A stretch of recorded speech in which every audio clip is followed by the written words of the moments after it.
Syekhona Mbah Maimun Zubair ini pernah ngomong begini. Tahu dengan bahasa Jawa ya, biar kamu tahu aku tadi bisa bahasa Jawa. Le saapi-api wong zaman akhir kuwi wong sing sregep ngaji. Lan wong alim ning zaman akhir iku ciri-cirine iso maca kitab kuning. Kata Mbah Maimun Zubair, nah sebaik-baiknya orang yang ada di zaman akhir itu adalah orang-orang yang semangat untuk mengaji. Ada orang alim. Nah, ciri orang alim zaman akhir itu bisa baca kitab kuning. Kata Mbah Maimun Zubair.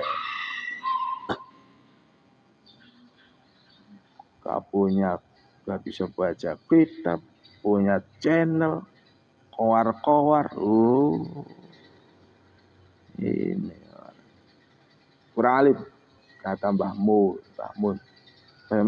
Ini enggak, ini kalam ulama. Orang soleh nih yang ngomong gitu ya, yang ngomong orang soleh.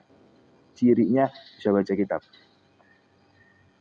Jadi secara dohir sumpama di sini sumpama membutuhkan pengajar ahli, terus datang orang ngantri sini, dites pengajarnya bisa baca kitab, enggak alim. Ya, oh kitabnya masih ada maknanya, belum alim.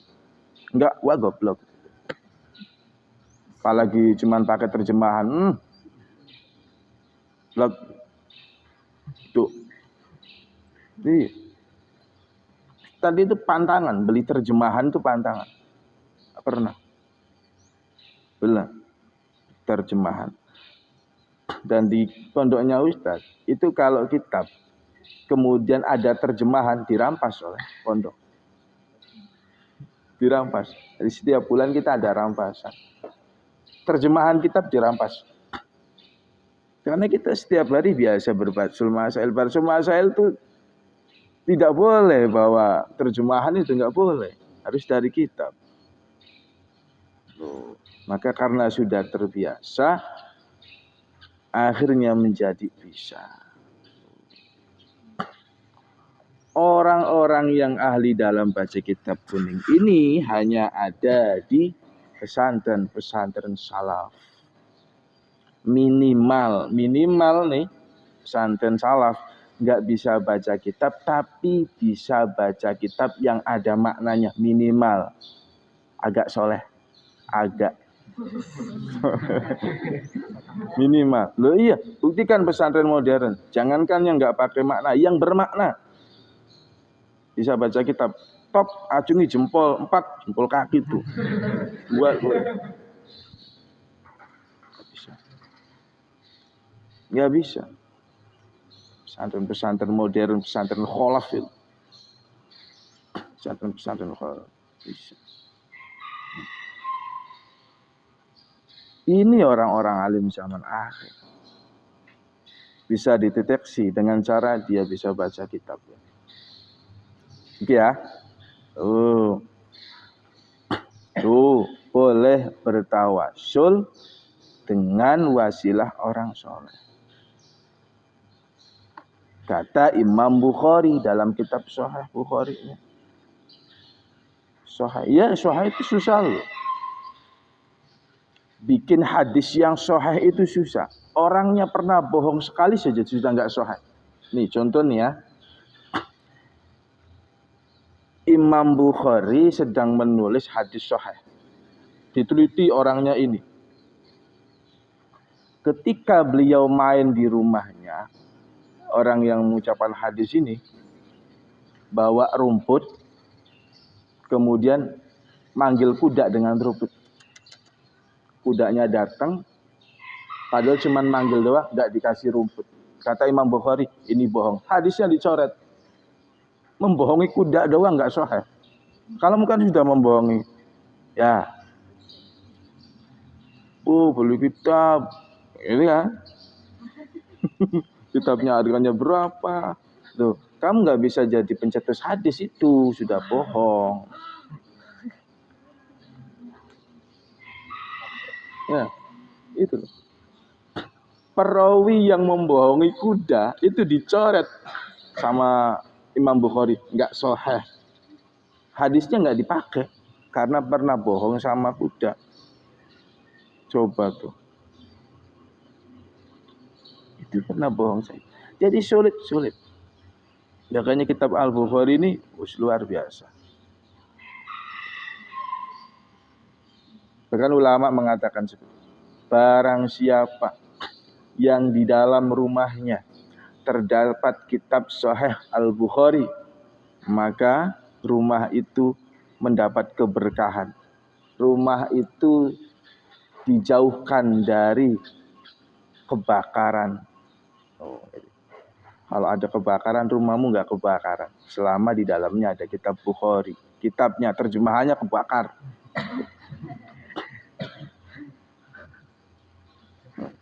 Hati lo ya. Tuh, makanya orang-orang soleh itu ya apa ya? Selalu sibuk menata hatinya. Tidak sibuk bagaimana memperbaiki ucapannya. Kamu memperbaiki hatimu sendiri. Hatimu diperbaiki, hatimu dibersihkan. Otomatis lisanmu ini nanti akan berkata baik. Cirinya gimana Ustaz? Kan orang soleh kan ya la ya'lamul soleh illa soleh. Kita kan nggak ngerti dia soleh atau tidak, lo gampang. Kamu ngaji deh. Ini tak kasih trik yang gampang. Al-Imam Ghazali berkata bahwa di dalam Imam Ghazali nggak ada bahasa soleh ya. Syekhul Mursyid bahasanya. Syekhul Mursyid. Berdekatan, ngaji, menimba ilmu dengan orang-orang yang seperti itu, orang soleh, Syekhul Mursyid. Terdapat adzauq, rasa. Kamu ngaji, rasamu bagaimana? Masuk nggak ke dalam hatimu? Masuk nggak? Apa hampa begitu? Garing banget. Kerasa nggak dalam hatimu? Ini kerasa nggak Ustaz ngomong begini? Nyentuh nggak? Nyentuh nggak? Ngantuk. Ustaz ngomong nih. Ustaz cerita, Ustaz ngaji. Hatimu pernah tergugah tidak? Kerasa di dalam hatimu, oh iya, paham gitu ya. Soleh berarti. Maksudnya contoh. Yang gak soleh. Hati itu tolak. Kok ngajinya gak enak. Pernah begitu ya? Pernah ya? Pernah gak? Siapa? Pernah ya? Pernah ya? Kok kayaknya gak enak banget nih. Hatinya tuh gak menurut. Humor garing. Obrolannya gak nyambung. Ada yang begitu ya? Siapa? Ada ya? Kata Imam Ghazali bisa dirasakan dari situ al-dzauq. Rasanya. Masuk tidak? Paham tidak? Kan ada kan? Seorang guru yang paham-paham sendiri aja tuh. Terangin. Semua orang nerangin itu semua bisa. Kesulitan seorang guru di hadapan murid ini memahamkan. Bukan menerangkan. Paham ya? Paham aja deh. Paham ya? Assalamualaikum warahmatullahi wabarakatuh. Paham. Paksa paham aja. Ada yang begitu ya? Tidak. Males biasanya ketemu orang begitu. Masih penting nggak berangkat gitu. Biasanya. Cirinya wali, iya gampang. Yang muda nih, yang dohir. Tadi intinya orang soleh, ini yang muda. Oh, seorang wali. Itu kalau dipandang wajahnya, kita ingat Allah Subhanahu wa ta'ala. berdekatan dengan dia, ngobrol dengan beliau, itu teringat Allah. Ya Allah. Nah, kamu coba lihat samping kanan kirimu. Ingat Allah enggak? Oh, bukan wali berarti. Dilihat. Tuh. Ingat, dipandang ada yang ingat utangnya. Ada yang jengkel kan ada. Wajahnya kan ada orang nggak kenal tapi wajahnya tuh ajak berantem gitu kan ada. Ada ya. Ada yang begitu. Ada yang begitu. Jadi boleh dengan orang soleh. Banyak ustaz kan dulu pernah menerangkan begini. Tak ingetin. Agak nyindir orang soleh. Pernah ngomong, pernah nerangin bahwa ketika Nabi Muhammad sallallahu alaihi wasallam Isra Mi'raj bertemu dengan Allah, Rasulullah diperlihatkan ciptaan-ciptaan Allah yang tidak pernah dilihat di bumi. Termasuk Rasulullah diajak jalan-jalan ke surga dan ke neraka. Rasulullah ke neraka loh. Jadi tahu Rasulullah, tiketmu di sana tuh tahu. Surga apa neraka tahu. Kemudian tujuannya Rasulullah itu apa? Kalau ke surga oke. Kalau ke neraka, tujuannya Rasulullah itu cek lokasi. Siapa tahu nanti ada umatnya yang masuk neraka. Saya tolong, kata Rasulullah. Penuhnya mensyafaati umat. Mensyafaati kalian. Rasulullah ke neraka, lokasi. Kalau sudah tahu posisinya kan enak. Rasulullah sudah pernah masuk, malaikatnya sudah kenal, kan gampang di sana. Masuk sudah, malaikatnya sudah kenal. Kat, umat saya itu kat. Lepasin kan bisa enak tuh. Jadi Rasulullah itu ngakrabin dulu. Ya nanti ngeluarin kamu dari neraka tuh gampang. Artinya Rasulullah tujuannya memberikan syafaat kepada ahli neraka yang masih umatnya. Apakah semua? Oh tidak. Siapa yang dapat syafaatnya? Yang mendapat syafaatnya Rasulullah adalah orang-orang yang baik, orang-orang yang soleh. Tuh. Siapa orang soleh ini? Orang soleh itu orang yang hatinya selalu mengingat Allah. Paham, dipahami dari awal. Diulangi. Rasulullah jalan-jalan ke neraka. Tujuannya untuk mensyafaati umat. Umat yang bagaimana yang diselamatkan Rasulullah? Umat yang soleh, yang baik hatinya. Orang soleh itu yang bagaimana? Yang baik hatinya, banyak menyebut nama. Yang banyak menyebut nama Allah, ya dia banyak beribadah, yang ibadahnya itu menyebut nama Allah. Apa? Sodakoh sekali. Nawaitu sodakoh billahi ta'ala sekali. Nawaitu soma ghadi cuma sekali. Jadi ibadahnya yang banyak. Sholat. Coba, ada nggak ibadah selain sholat yang banyak menyebut nama Allah selain sholat? Usolli, Allahu Akbar, Allahu Akbar kabiro. Terus sujud lagi, ruku, Allah, sami Allah, Allahu Akbar, Allah. Sholat. Jadi orang soleh itu orang yang bersih hatinya, banyak menyebut nama Allah, yang sholat. Dari atas, Rasulullah diajak jalan-jalan neraka, survei supaya bisa mensyafaati umatnya. Umat yang seperti apa? Umat yang soleh, yang banyak menyebut nama Allah. Yang bagaimana? Yang sering sholat. Artinya syafaatnya Rasulullah turun pada orang-orang yang sholat. Sholat, berarti kalau orang sholat itu soleh, bisa soleh? Bisa. Loh kok tetangga saya nggak soleh-soleh? Mungkin sholatnya kurang.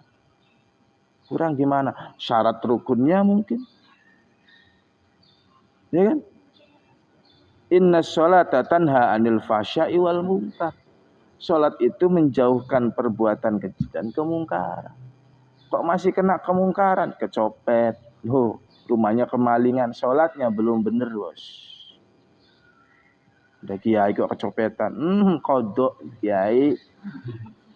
Sholat. Tuh, hati lo. Ya, itu orang-orang soleh itu begitu. Jadi, hatinya selalu bersih. Nah, di pesantren salaf ini mengajarkan kalian supaya menjadi orang soleh. Ada kegiatan-kegiatan agama yang semuanya ini mengelola hati. Kamu harus belajar sabar. Apa-apa ngantri, bener ya? Apa-apa ngantri harus sabar.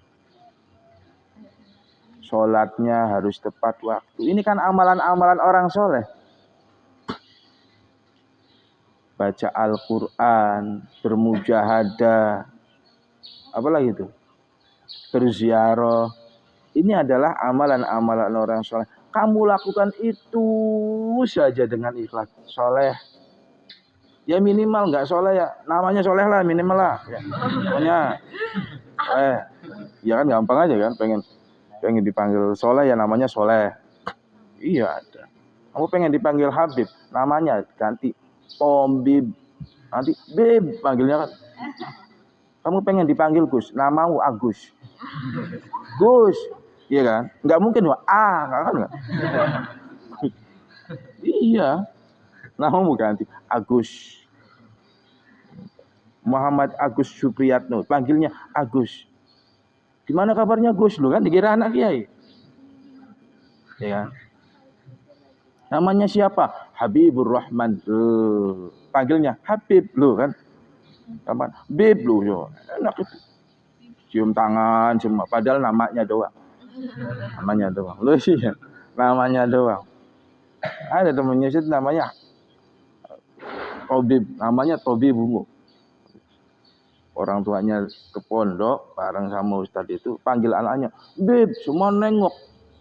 Orang tuanya manggil anaknya Tobib, Bib, namanya Bib, nengok dikira Habib. Padahal ya enggak. Bentuknya enggak karuan. Itu Habib ini. Ya. Jadi gampang aja kamu membohongi umat-umat ini. Menghururi soal hurur kalau kata Imam Ghazali itu al-hurur. Al-hurur.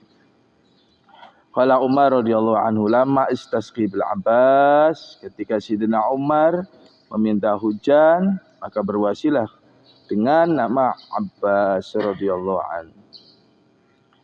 Ya ayyuhan nas, wahai manusia, sesungguhnya Rasulullah sallallahu alaihi wasallam melihat kepada Sayyidina Abbas ma yara al-walad lil walid, seperti anak kepada orang tuanya. Faqtadu bih, ikutilah mereka. Ikutilah Nabi fi ammihi, dan ikutilah pamannya Abbas. Fattakhuduhu, ini perintah malah. Fattakhuduhu, ambillah dia, ambillah mereka, Nabi dan paman. wasilatan sebagai wasilah illallahi kepada Allah Subhanahu wa taala. Itu tertulis dalam sebuah kitab Al-Mawahibud Diniyah karangan Imam Al-Qastalani. Qastalani. Kalau di Indonesia Kastolani. Namanya siapa? Kastolani. Panggilannya Tol. Repot ya. Oke ya. Tuh. Terus berwasilah tawasul pada orang-orang soleh diperbolehkan. Jangan khawatir. Ini adalah amalan-amalan orang Ahlussunnah wal Jamaah. Rasulullah tuh pernah bangga. Rasulullah menangis ketika dijadiin nabi. Pernah bangga karena ada satu ayat yang sangat Rasulullah cintai. Apa di dalam surah Al-Baqarah itu loh. Yang terakhir itu. Ya lillahi ma fis samawati itu. Terakhir. Rabbana la itu. La tu'akhidna in nasina wa akhtana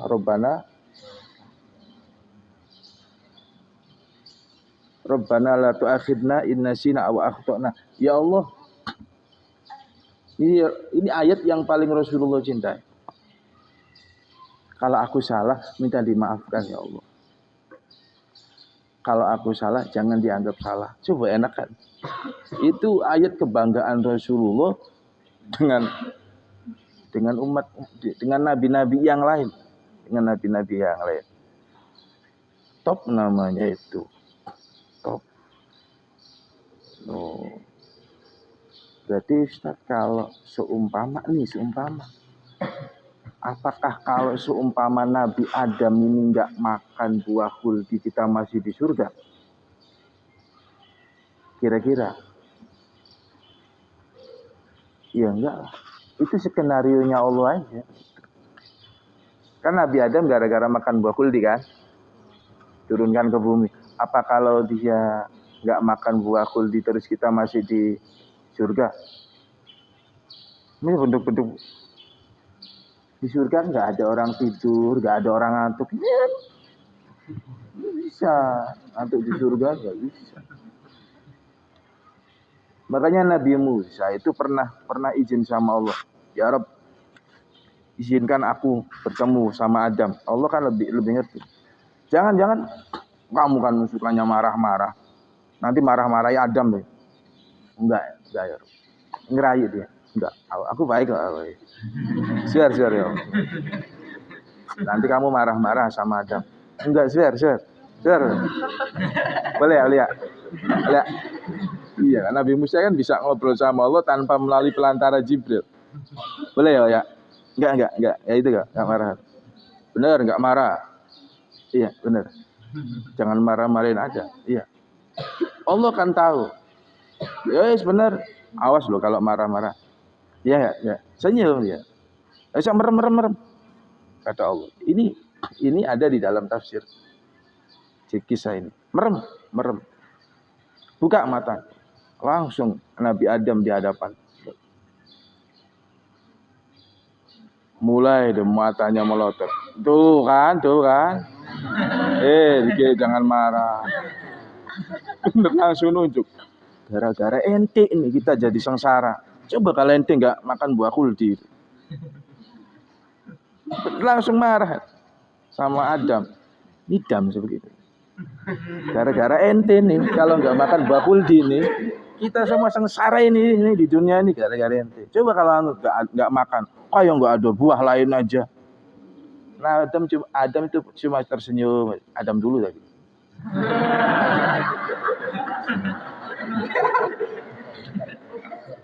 Tersenyum. Musa.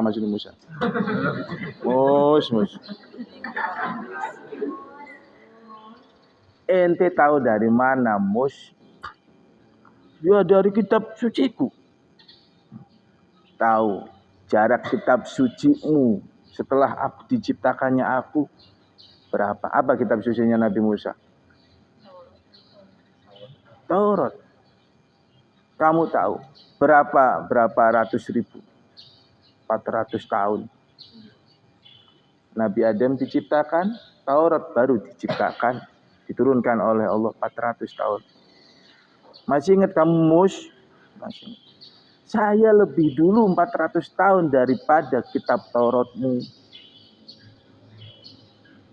Kamu nyalain saya karena kamu lihat panduan di kitabmu kan? Iya. Loh, saya aja tahu bikin kitabmu. Diam aja. Jangan sok-sokan. Loh, sekarang itu kan banyak provokasi Nabi Adam itu yang ikut-ikut Nabi Musa itu. Menyalahkan Nabi Adam. Nabi Adam gara-gara makan buah kulti kemudian diusir. Masa kakeknya diusir? Ya, kalau kakeknya diusir terus kesannya buruk, apalagi kamu cucunya. Iya kan? Itu provokasinya Nabi Musa. Sampai sekarang masih ada ustadz-ustadz, mubalik, kiai-kiai yang menyalahkan Nabi Adam. Ada kan? Itu kan lah. Provokasinya itu Nabi Musa itu. Sekira jangan marah tuh kan beneran Musa itu. Mus. Nabi yang paling. Jadi enggak, itu hanya rekayasa skenario Allah aja. Kalaupun nanti Nabi Adam gak makan buah kulti juga, Allah kan sudah menyiapkan hamba terbaik yang akan diturunkan ke bumi, Nabi Muhammad. Itu sih hanya dia jalannya film aja begitu. Allah itu sutradaranya, kita tuh wayangnya, kameramen, malaikat, Raqib Atid, samping mencatat. Jadi kamu tuh artis loh. Kita lagi direkam di kamera akhirat, nanti suatu saat di akhirat nih filmmu akan diputar. Kamu artis sekarang lagi direkam menggunakan kamera akhirat. Ayo dada di sana. Mana kameranya?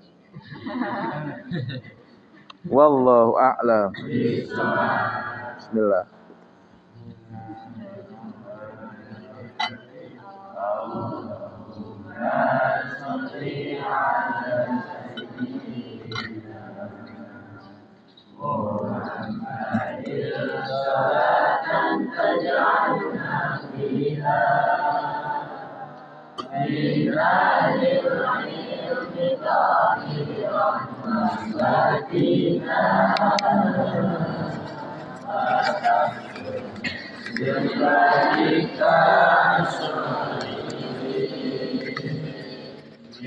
Dunyana wa ukhrana wa alihi ala alihi wa sahbihi wa sallim.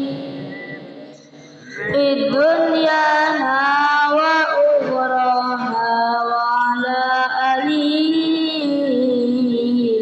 wa ala alihi wa sahbihi wa sallim. Assalamualaikum warahmatullahi wabarakatuh. Bismillah.